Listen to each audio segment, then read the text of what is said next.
আজকের মানডে নাইটটা শুরু হয় আমাদের রয়্যাল রাম্বল উইনার জে উসোকে দিয়ে। তো এখানে জে উসোর জন্য বেশ ভালো চিয়ার্স দেখতে পাচ্ছিলাম। তো আমি তো অবাক হয়ে গেলাম যে এক তো আমেরিকান ফ্যান্সরা সোশ্যাল মিডিয়াতে জে উসোকে হেট করছে, উপরন্তু এরিনাতে আমরা তার জন্য সাপোর্ট দেখতে পাচ্ছি। তো এইটা কীরকম জিনিস হলো? আর এমনটা আমরা কোডি রোডসের ক্ষেত্রেও দেখেছি। কোডি রোডসকে সোশ্যাল মিডিয়াতে তো বোরিং বলা হয়, কিন্তু এরিনাতে তাকে ফুল জোরে সাপোর্ট দেওয়া হয়। তো মেন কথা হচ্ছে যেখানে জে উসো আছে, জে উসোকে এখানে আমরা একটু ইমোশনালও দেখি। এখানে এন্ট্রান্সটাই চলে 5 মিনিটের বেশি সময় ধরে। আর তারপর জে উসো এখানে বলে যে 15 বছর আগে আমি আর আমার ভাই ক্যারিয়ার শুরু করেছিলাম ট্যাগ টিম ডিভিশনে। তারপর আমরা ব্লাড লাইনের স্টোরিতে অনেক বছর পর আসি, সেখান থেকে সেটা একটা খুবই অ্যামেজিং জিনিস ছিল, সেটা আমাদের লাইফ বদলে দেয়। তারপর আমি একটা সিঙ্গেল সুপারস্টার হিসাবে কন্টিনিউ করি। আর আমি যখন সিঙ্গেল সুপারস্টার হিসাবে কন্টিনিউ করতে যাচ্ছিলাম, তখন আমি ভাবিনি যে আমি এই জায়গাতে পৌঁছাবো, কিন্তু আমি এই জায়গাতে এসেছি। কারণ হচ্ছে ডাব্লিউডাব্লিউ ইউনিভার্স। ডাব্লিউডাব্লিউ ইউনিভার্স আমাকে প্রতি সপ্তাহে সব সময় আমার সাথে থেকেছে, সবসময় আমাকে সাপোর্ট করেছে, আর তারাই আমাকে আজ এই জায়গায় নিয়ে আসার সাহস দেখিয়েছে।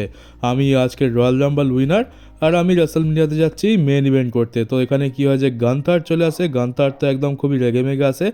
গান্থার এখানে এসে বলে যে আমি রয়্যাল রাম্বল উইনারকে কংগ্র্যাচুলেট করতে আসছিলাম, কিন্তু এটা কি হলো? আমি কেন রয়্যাল রাম্বল উইনারকে কংগ্র্যাচুলেট করব? আমি তো একদম খুশি নই।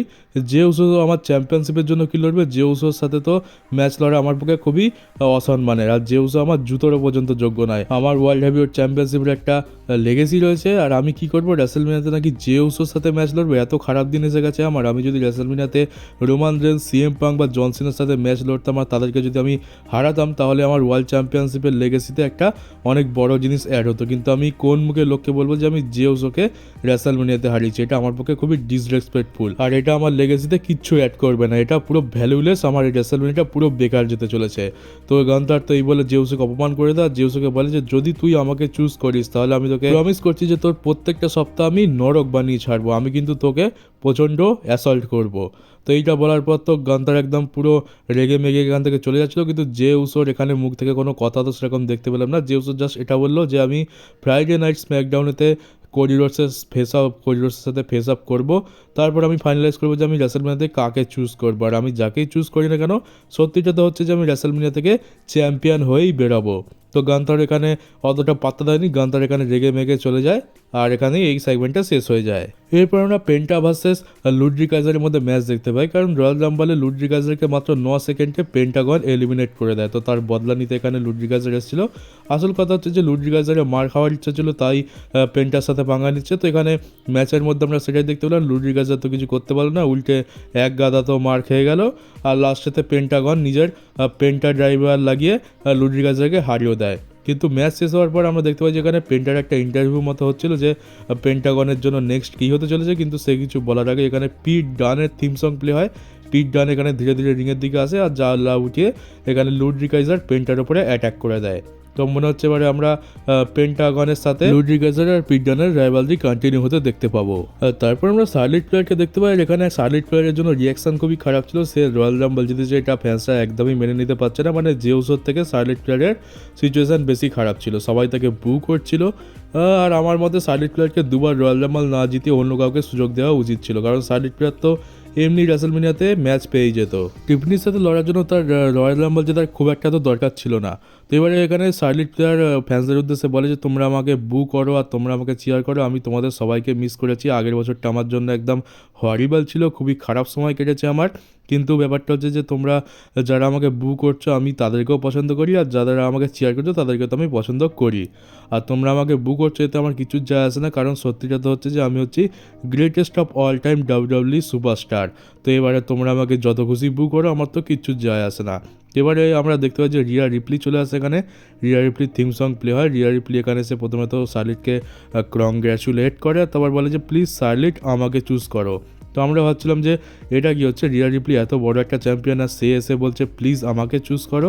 তো এর পেছনে কারণটা হচ্ছে যে রিয়া রিপ্লি এখানে তারপরে শার্লেট ফ্লেয়ারকে রোস্টও করে দেয়। এখানে শার্লেট ফ্লেয়ারকে সে বলে যে প্লিজ আমাকে চুজ করো, কারণ শেষবার যখন আমি রেসলম্যানিয়াতে তোমার সাথে ম্যাচ লড়েছিলাম আমি তোমাকে হারিয়ে দিয়েছিলাম, আর তোমার কি অবস্থা ছিল তুমি দেখে নিয়েছো, আর আমি তোমার থেকেই ওয়ার্ল্ড চ্যাম্পিয়নশিপ জিতেছিলাম। তো এবার শার্লেট বলে যে খুব ভালো কথা, কিন্তু যখন আমরা প্রথমবার রেসলম্যানিয়াতে একে অপরের এগেনস্টে ম্যাচ লড়েছিলাম তখন আমি তোমাকে হারিয়ে দিয়েছিলাম। তো রিয়া রিপ্লি বলে যে শার্লেট তখন আমি একজন বাচ্চা ছিলাম, আর তখন আমি এনএক্সটিতে ছিলাম। তো এবারে শার্লেট ফ্লেয়ার বলে যে ঠিক আছে আমি এনএক্সটিতে যাই, গিউলিয়ার সাথে দেখা করি, তারপরে আমি ফ্রাইডে নাইট স্ম্যাকডাউনেতে যাই, টিফনির সাথে দেখা করি, আর তারপরে আমি নয় চুজ করবো যে আমি কাকে রেসলম্যানিয়ার জন্য পিক করবো। তারপর দেখতে পাই যেখানে শার্লেট ফ্লেয়ার তার কথা শেষ করে চলে যাওয়ার চেষ্টা করে, কিন্তু রিয়া রিপ্লি তার পথ আটকায় আর তাকে বলে যে একবার তো আমাকে পিক করে দেখো, আর তারপরে আমি দেখাচ্ছি যে আমি আদৌ বাচ্চা আছি কি না। একবার তুমি আমাকে পিক করো, তারপর আমি তোমাকে বুঝিয়ে দেবো যে রিয়া রিপ্লি কী জিনিস। তো ব্যাস এখানে এই প্রোমো সেগমেন্টটা শেষ হয়ে যায়। এরপর আমরা নিউ ডে ভার্সেস ড্র্যাগন লি আর রে মিস্টিরিওর মধ্যে ম্যাচ দেখতে পাই। আমরা অনেকদিন পর এখানে ড্র্যাগন লিগে দেখতে পেলাম, আর হচ্ছে নিউ ডের আমরা নতুন থিম সং দেখতে পাই। আগের থিম সংটা আর নেই, ভালো হয়েছে, কারণ ক্যারেক্টার যেহেতু চেঞ্জ হয়েছে তাই আগের থিম সংটা মানাচ্ছেও না। তো এখানে কী হয়েছে, ম্যাচের মাঝখানেই আমরা দেখতে পাই যেখানে লোগান পল চলে আসে, যার ফলে রে মিস্টিরিও ডিস্ট্র্যাক্ট হয়। আর এখানে লোগান পলের আসার কারণ হচ্ছে যে পরের সপ্তাহে আমরা রে মিস্টিরিও ভার্সেস লোগান পলের মধ্যে ম্যাচ দেখতে পাবো। এদের মধ্যে যে জিতবে সে এলিমিনেশন চেম্বারে চলে যাবে। তো এখানে লোগান পল এসে কমেন্ট্রি টেবিলে বসে পড়ে কমেন্ট্রি করতে। আর তারপরে আমরা ম্যাচের লাস্টের দিকে দেখি যেখানে লোগান পল রে মিস্টিরিওর পা ধরে টেনে তাকে বাইরে ফেলে দেয়, যার ফলে রে মিস্টিরিওর একটু চোট লাগে। আর তারপরে এখানে কোফি কিংস্টন রে মিস্টিরিওকে ট্রাভেল ইন প্যারাডাইস লাগিয়ে রে মিস্টিরিওকে পিন করে দেয়। তো এখানে রে মিস্টিরিওর টিম হেরে গেছে, আর পরের সপ্তাহের জন্য যে ম্যাচটা আছে লোগান পল ভার্সেস রে মিস্টিরিও সেটা একটু হাইপও হয়ে গেছে। এরপর আমরা ইয়ো স্কাই ভার্সেস লিভ মর্গানের মধ্যে ম্যাচ দেখতে পাই। এটাও ছিল ওমেন্স এলিমিনেশন চেম্বারের জন্য কোয়ালিফাইং ম্যাচ। আর এই ম্যাচ শুরু হওয়ার আগে আমরা দেখতে পাই যে ব্যাক স্টেজেতে লিভ মর্গান প্রথমে ইয়ো স্কাইকে অ্যাটাক করে, আর তারপরে রিয়া রিপ্লি তাকে বাঁচাতে আসে, আর তখন রাকেল রড্রিগেজ রিয়া রিপ্লির উপর অ্যাটাক করে দেয়। তো এই ম্যাচটাতে আমরা দেখতে পাই যে ইয়ো স্কাই খুবই ক্লোজ হয়ে যায় ম্যাচটা জেতার জন্য। এখানে ইয়ো স্কাইয়ের তরফ থেকে আমরা বেশ ভালো মুভও দেখতে পাই, আর মনে হচ্ছে যে ইয়ো স্কাই এই ম্যাচটা জিতেও যাবে। কিন্তু এখানে কী হয় যে রাকেল রড্রিগেজ একটু প্রবলেম ক্রিয়েট করার চেষ্টা করে, আর রিয়া রিপ্লি এসে রাকেলের উপর অ্যাটাক করে দেয়। আর তারপরে কী হয় যে লিভ মর্গান গিয়ে রিয়া রিপ্লির চুল ধরে টানে, আর রিয়া রিপ্লি তাকে চাপড় মেরে দেয়, যার ফলে ম্যাচটা ডিসকোয়ালিফিকেশানে এন্ড হয়ে যায়, কারণ রিয়া রিপ্লি লিভ মর্গানের গায়ে হাত তুলে দিয়েছে। আর এখানে যেহেতু লিভ মর্গান মার খেয়েছে তাই ডিসকোয়ালিফিকেশানে এখানে লিভ মর্গান হয়ে গেছে এই ম্যাচের উইনার। এবার রিয়া রিপ্লিও বুঝতে পারছে না যে এটা কী হলো, কোথা থেকে কী হয়ে গেল। এবারে রিয়া রিপ্লির জন্যই দেখতে গেলে এখানে ইয়ো স্কাই হেরে গেছে। আমরা ভাবছিলাম যে এখানে ইয়ো স্কাই জিতবে। এবার ইয়ো স্কাই তো খুবই ফ্রাস্ট্রেটেড হয়ে গেছে, সে তো একেবারে রেগে মেগে জাপানিজে কী সব বলছিল রিয়া রিপ্লিকে। তবে ইয়ো স্কাই সেখানে ফ্রাস্ট্রেশনে জোরে একটু কেঁদেও ফেলেছিল, আমরা দেখতে পেলাম। তারপরে সে কান্নাকাটি করতে করতে রেগে মেগে ব্যাক স্টেজেতে চলে যায়। এরপর আমরা সেথ রলিন্সকে দেখতে পাই। সেথ রলিন্স এখানে মডার্ন ডে আন্ডারটেকার সেজে এসেছিলো, একদম আন্ডারটেকারের মতো ড্রেস পরে, খালি মনে হচ্ছে যে এটা একটু ছাপড়ি আন্ডারটেকার। তো এখানে সেথ রলিন্স তো খুবই ভালো মুডে আছে দেখতে পেলাম। রয়্যাল রাম্বল এত কিছু হওয়ার পর ভালো মুডে রয়েছে। এখানে সেথ রলিন্স এক এক করে সবার ব্যাপারে কথা বলে। এখানে প্রথমে এখানে বলে যে আমি খুবই খুশি যে সিএম পাঙ্ক রয়্যাল রাম্বল হেরে গেছে, আর সে এখনও তার রেসলম্যানিয়া মেইন ইভেন্ট করার স্বপ্ন হাওয়াতে ভেসে রয়েছে, সব কিছু এখন অনিশ্চিত হয়ে রয়েছে। তো সিএম পাঙ্কের জন্য আমি খুবই খুশি, সিএম পাঙ্ক একটা গার্বেজ। তারপর সে লোগান পলকে নিয়ে কথা বলে যে লোগান পল এমনিতে তো কোনো কাজের নয়, সে একটা হচ্ছে আবর্জনা স্তূপ, কিন্তু সে একটা খুব ভালো কাজ করেছে যে সে সিএম পাঙ্ককে রয়্যাল রাম্বল থেকে এলিমিনেট করে দিয়েছে। এবার সে রোমান রেন্সকে নিয়ে কথা বলে। এখানে সবাই ওটিসি চ্যান্ট করছিল, বলছে হ্যাঁ ঠিক আছে তোমাদের ওটিসি অনেক বড় কাজ করেছে, কিন্তু মেন কথা হচ্ছে যে সেও রেসলম্যানিয়াতে যেতে পারেনি, সেও রয়্যাল রাম্বল হেরে গেছে। আর আমরা দেখতে পেলাম যে এই সেগমেন্টটা হওয়ার কিছুক্ষণ আগে এখানে কমেন্ট্রি টেবিল থেকে একটা রোমান রেন্স রিলেটেড আপডেট দেওয়া আছে। রোমান রেন্স এখন একটু ইনজয়েড হয়ে গেছে সেথ রলিন্সের অ্যাটাকের ফলে, যার ফলে রোমান রেন্সকে আমরা কিছু সময় দেখতে পাবো না। তো এমন কিছু এখানে চিন্তা করার কিছু নেই, এটা শুধুমাত্র একটা স্টোরি লাইনের পার্ট। রোমান রেন্স একদম 100% ঠিক আছে, শুধুমাত্র রোমান রেন্সকে কিছু সময় টিভি থেকে আমরা অফ দেখতে পাবো, সেই জন্য এরকমটা বলা হয়েছে। তো সেথ রলিন্স এটাও বলে যে এইসব ভুল কথা, এখানে পল হেমান ভুল কথা বলেছে আর ডাব্লিউডাব্লিউ তোমাদেরকে ভুল বলছে। সত্যিটা তো হচ্ছে এটা যে রোমান কারোর ব্যাপারে কেয়ার করে না। রোমান শেষ 4 বছরে কী করেছে আমরা দেখে নিয়েছি। সে না নিজের ফ্যামিলির কেয়ার করেছে আর না তো নিজের বন্ধুবান্ধবের কেয়ার করেছে। সে খুবই স্বার্থপর হিসাবে কাজ করেছে, সে 1 নম্বরের স্বার্থপর। আর সে কি আশা করছিল রয়্যাল রাম্বলতে নাকি তার ফ্যামিলি আর তার বন্ধুরা তাকে সাহায্য করবে? এমনটা কি করে হতে পারে? আমি তার সাথে যেটা করেছি একদম ঠিক করেছি। আর এবারে সে শেষমেশ এই 3 জনের কথা বাদ দিয়ে এবার বলে যে ঠিক আছে এবারে ফাইনালি আমি আমার নিজের কথায় আসি। আর সেথ রলিন্স বলে যে আমি রয়্যাল রাম্বল জিততে পারি না, এটা আমাকে খুবই দুঃখ দিয়েছে, আমি রয়্যাল রাম্বলে হেরে গেছি সিএম পাঙ্কের জন্যই। সে সব ঘুরে ফিরে সব কিছুর মূলে সিএম পাঙ্ক রয়েছে। তবে পরের সপ্তাহে আমি ফিন ব্যালরের সাথে ম্যাচ লড়বো, যেটা হবে এলিমিনেশন চেম্বারের কোয়ালিফিকেশান ম্যাচ, আর আমি সেখানে জিতে ফাইনালি একটা ফাইনাল চান্স পাবো এলিমিনেশন চেম্বারে যাওয়ার। আর এলিমিনেশন চেম্বার জিতে আমি যাবো রেসলম্যানিয়াতে মেন ইভেন্ট করতে। কিন্তু তার আগে স্যামি জেনের সাথে আজকের সিএম পাঙ্কের ম্যাচ রয়েছে, যেটা হচ্ছে এলিমিনেশন চেম্বারের প্রথম কোয়ালিফাইং ম্যাচ। আর আমি স্যামি জেনকে প্রথমেই ডেকে নেবো, স্যামি জেনের ম্যাচ আছে এরপরে, কিন্তু স্যামি জেনকে আমি একটু সময় আগে ডেকে নিতে চাইছি, কারণ তাকে আমার কিছু বলার আছে। এবারে স্যামি জেনকে সে আসতে অনুরোধ করে, স্যামি জেন এখানে চলেও আসে। এখানে সেথ রলিন্সের মেন উদ্দেশ্য ছিল স্যামি জেনকে একটু মোটিভেট করে দেওয়া, যাতে সে ম্যাচটা একটু মন দিয়ে ভালো করে পুরো একদম সাহস নিয়ে লড়তে পারে। আর সিএম পাঙ্কের এগেনস্টে একটু তার কানে বিষও ঢালা উচিত ছিল। তো এখানে স্যামি জেনকে খুবই তো চিয়ার করে, এখানে স্যামি স্যামি চ্যান্টও লাগায় সেথ রলিন্স। স্যামি জেন তো খুবই খুশি হয়ে যায় এখানে।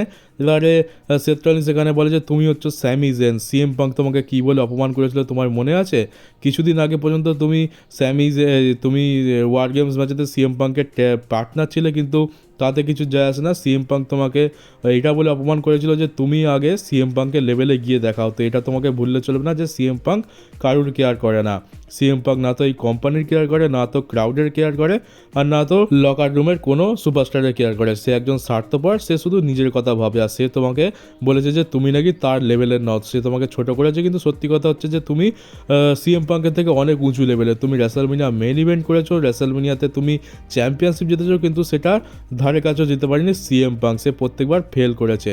সিএম পাঙ্ক একটা স্বার্থপর মানুষ, কিন্তু তুমি সবসময় তোমার বন্ধুদের সাহায্য করেছো, তুমি সব কিছু উজাড় করে দিয়েছো। তুমি সিএম পাঙ্কের থেকে অনেক মহান। তো আজকে তোমার কাছে ফাইনাল একটা সুযোগ আছে যে রেসলমেনিয়াতে তুমি যাবে, তুমি এলিমিনেশন চেম্বারে কোয়ালিফিকেশন ম্যাচ জিতবে, তারপর এলিমিনেশন চেম্বারে যাবে, আর ফাইনালি তোমার স্বপ্নের দিকে এক ধাপ এগিয়ে যাবে।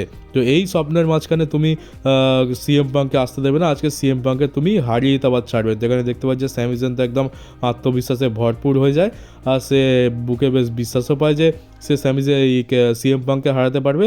এই বলে সেথ রলিন্স এখান থেকে চলে যাওয়ার চেষ্টা করে, কিন্তু আমরা দেখতে পাই যে সে যাওয়ার আগেই এখানে সিএম পাঙ্কের থিম সং প্লে হয়ে যায়। সিএম পাঙ্কের এন্ট্রি হয়, আর আমরা দেখতে পাই যে সেথ রলিন্স একেবারে জামা কাপড় খুলে সিএম পাঙ্কের সাথে লড়ার জন্য রেডি হয়ে যায়। কিন্তু এখানে দুটো মাত্র রেফারি মিলে নাকি সিএম পাঙ্ক আর সেথ রলিন্সের মতো রেসলারদের আটকে দেয়। এখানে একজন সিএম পাঙ্ককে ধরে দূরে নিয়ে চলে যায়, আর একজন সেথ রলিন্সকে ধরে দূরে নিয়ে চলে যায়।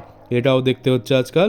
এমনি সময় তো আমরা দেখতে পাই যে 20-25 জন সিকিউরিটি গার্ড লেগে যায়, কিন্তু আজকে দুখানা রেফারি কাজ করে দিয়েছে। তো এবারে আমরা ম্যাচ শুরু হতে দেখতে পাই এখানে স্যামি জেন খুব ভালো পারফরমেন্স দেয়, আর সিএম পাঙ্কেরও পারফরমেন্স ঠিকঠাকই ছিল, যেমনটা হয়ে থাকে। এখানে ম্যাচ তো খুবই ভালো হয়। আমরা ভাবছিলাম যে এখানে স্যামি জেন জিতে গেলেই খুব ভালো হয়, কারণ স্যামি জেনের পারফরমেন্স তো খুব দারুণ ছিল। স্যামি জেনকে মন থেকে আমরা সাপোর্ট করি, কিন্তু তার সাথে ভালো কিছু তো হয় না। আর এখানে আমরা সেরকমই দেখতে পেলাম লাস্টের দিকে এখানে স্যামি জেন হেলুয়া কিক মারতে যায়, কিন্তু সিএম পাঙ্ক তাকে ধরে জিটিএস লাগিয়ে দেয়। সিএম পাঙ্ক এখানে স্যামি জেনকে পিন করে দিয়েছে, আর স্যামি জেন এখানে সিএম পাঙ্ক চলে গেছে এলিমিনেশন চেম্বারে, আর জন সিনা আর সিএম পাঙ্ক প্রথম দুই মেম্বার হয়ে গেছে যারা এলিমিনেশন চেম্বার ম্যাচে থাকবে, আর বাকি রইল 4খানা স্পট। তো এবার স্যামি জেন দাঁড়িয়ে ওঠে। স্যামি জেনের উদ্দেশ্যে এখানে সিএম পাঙ্ক এখানে স্যামি জেনকে অ্যাপ্রিসিয়েট করে তার পারফরমেন্সের জন্য। এখানে বলে যে সে খুব চেষ্টা করেছে। তারপর সে স্যামি জেনের দিকে হাত বাড়িয়ে দেয়। স্যামি জেন এখানে তার সাথে হাতও মেলায়। তারপর সিএম পাঙ্ক এখান থেকে চলে যায় ব্যাক স্টেজে। কিন্তু তারপর ভাবছিলাম যে স্যামি জেনের সাথে তাহলে কী হবে, এ তো মার খেয়ে গেল, এর কাছে তো কিছুই রইল না। কিন্তু আমরা দেখতে পাই যে এখানে স্যামি জেন তার রেসলমেনিয়া অপোনেন্ট ফাইনালি পেয়ে গেছে। এখানে পেছন থেকে কেভিন ওভেন্স আসে। কেভিন ওভেন্স এসে এখানে স্যামি জেনের উপর অ্যাটাক করে, আর তাকে প্যাকেজ পাইল ড্রাইভার লাগিয়ে দেয়। আর কেভিন ওভেন্স এখানে ঠিক করে হাঁটতেও পারছিল না, তার একটু পায়েতে প্রবলেম দেখলাম, আর মাথা ফেটে গেছিলো চোখের কাছটায়, সেটাও দেখতে পেলাম স্পষ্ট। এখানে কেভিন ওভেন্স স্যামি জেনের উপর অ্যাটাক করেছে, তার পেছনে কারণটা খুবই সিম্পল। কেভিন ওভেন্স আশা করেছিল যে কোডি রোডসের এগেনস্টে জিততে স্যামি তাকে সাহায্য করবে, কিন্তু স্যামি কী করলো, সে এসে কেভিন ওভেন্সকে তো দেখছে, উল্টে সে কোডি রোডসের প্রতিও সহানুভূতি দেখাচ্ছে। তো কোডি রোডসের প্রতি ভালো ব্যবহার দেখাচ্ছে, কেভিন ওভেন্সের বন্ধু হয়ে আবার কেভিন ওভেন্সের প্রতিও দরদ দেখাচ্ছে। তো এটা কেভিন ওভেন্স একদম পছন্দ করছে না। তো সেই জন্য এখানে সে স্যামির উপর টার্ন করে গেছে। আর কেভিন ওভেন্স তো বলেছিল যে একবার কোডি রোডসের সাথে আমার সমস্ত রাইভালরি মিটে যাক, তারপর আমার টার্গেট হচ্ছে স্যামি জেন, আমি স্যামি জেনের জন্য আসছি। এখান থেকে এদের ম্যাচটা রেসলমেনিয়ার জন্য পুরোপুরি সেট আপ হয়ে গেছে, আর শুধুমাত্র কিছুদিনের অপেক্ষা, তারপরে এটা অফিসিয়াল হয়ে যাবে। তো স্যামি জেনও তার রেসলমেনিয়া অপোনেন্ট পেয়ে গেছে, আর আমরা আবার দেখতে পেতে চলেছি Sami versus Kevin Owens at WrestleMania, যেটা একটা অনেক বড় ম্যাচ। তো ব্যাস এই ছিল আজকের মানডে নাইট ড্র। আজকের মানডে নাইট ড্র দেখতে গেলে 2 ঘন্টা 87 মিনিটের ছিল, যার মধ্যে প্রায় বলতে পারো যে 20 মিনিটের বেশি তো অ্যাডই চলেছে। তো ওই সেই ঘুরিয়ে ফিরে 2 ঘন্টারই আজকের মানডে নাইট ড্র দেখতে পেলাম। তবে যেটুকু দেখতে পেয়েছি ভালোই দেখতে পেয়েছি, খুব একটা খারাপ ছিল না। মানে আগের সপ্তাহে যতটা খারাপ হয়েছিল ততটা খারাপ তো আজকের নয়, আর ঠিকই আছে। তো চলো গাইজ, এই ছিল আজকের রিভিউ ভিডিও। কেমন লাগলো কমেন্ট বক্সে অবশ্যই জানিও। নতুন হয়ে গেলে চ্যানেলটাকে সাবস্ক্রাইব করে নোটিফিকেশন বেলটাকে অন করে দাও, ভিডিওটাকে শেয়ার করতে একদমই ভুলো না। তো এবার চলো গাইজ, দেখা হচ্ছে তোমাদের সাথে আমার WWE পরের একটা নিউজ ভিডিওতে।